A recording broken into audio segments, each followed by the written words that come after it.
여러분, 열린 유신론 또는 열린 신학이라고 들어보셨습니까?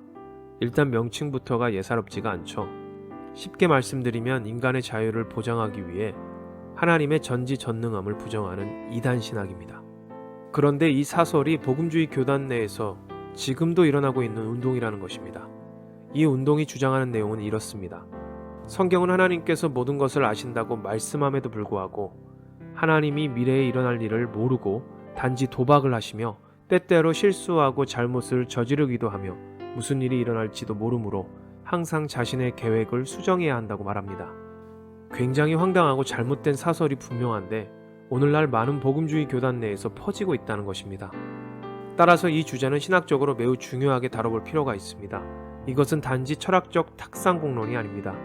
이는 교회와 하나님의 섭리, 그분의 무호하심에 대해 실질적인 영향을 미치는 주제입니다. 이들은 특히 하나님께서 우리에게 부여한 자유의지라는 개념을 모호하게 만듭니다. 예를 들어 만약 우리의 모든 생각과 행동을 이미 하나님께서 알고 계신다면 자유의지란 게 존재할 수 있는가? 하나님이 우리가 무엇을 할지 이미 알고 있다면 우리의 모든 운명은 결정되어 있다는 것입니다. 이것은 칼빈의 예종론과는 전혀 다른 개념입니다. 이게 왜 잘못됐는지 쉽게 설명을 드리겠습니다. 일단 그들의 주장대로 우리에게 발생하는 모든 일은 하나님께서 미리 계획하셨다는 것입니다. 만약 오늘 내가 점심에 짜장면을 먹을 것이라면 하나님도 이미 알고 계신 사실이며 짜장면을 먹으려다가 짬뽕으로 바꾼다면 그것마저도 하나님께서 계획하셨다는 것입니다. 이들이 말하는 운명론의 논리전개 방식입니다. 이게 말이 됩니까? 하나님은 모든 것을 알고 계시는 분은 확실하지만 모든 것을 통제하고 조종하는 분은 아니십니다. 그렇다면 처음부터 창세기 2장의 선악과도 만들 필요가 없었죠. 아담과 하와가 불순종했을 때 그들을 살려두실 이유가 없습니다. 또한 이들의 주장대로라면 구원받을 사람과 구원받지 않을 사람들이 이미 정해져 있다는 것입니다. 로마서 3장 22절 말씀을 완벽히 거부하며 공평하신 하나님을 차별의 하나님으로 만들어버립니다.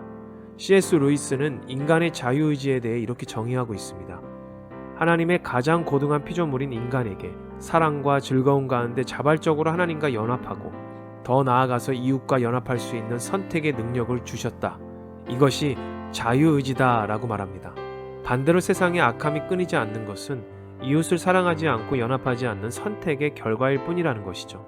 우리가 성경적으로 접근을 하면 자유의지를 잘못 사용하여 악을 저지른 것은 우리의 잘못된 선택의 결과라는 것이죠.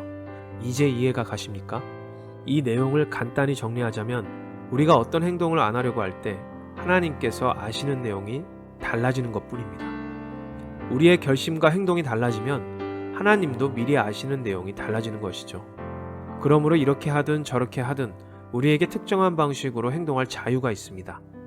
이건 자유를 침범하는 것이 아닙니다. 단지 하나님이 내가 무슨 행동을 할지 미리 아신다는 사실만으로 제 자유가 침해되는 것은 아니라는 것이죠. 그분의 자녀들에게 허락된 특권과 영광을 우리가 주님을 만나는 그날까지 매일 감사하며 허락하신 자유의지를 통해 순종과 충성 가운데 자녀의 합당한 삶을 누려나가는 하루가 되기를 진심으로 기도하겠습니다. 주님의 뜻은 늘 선하시고 모르십니다.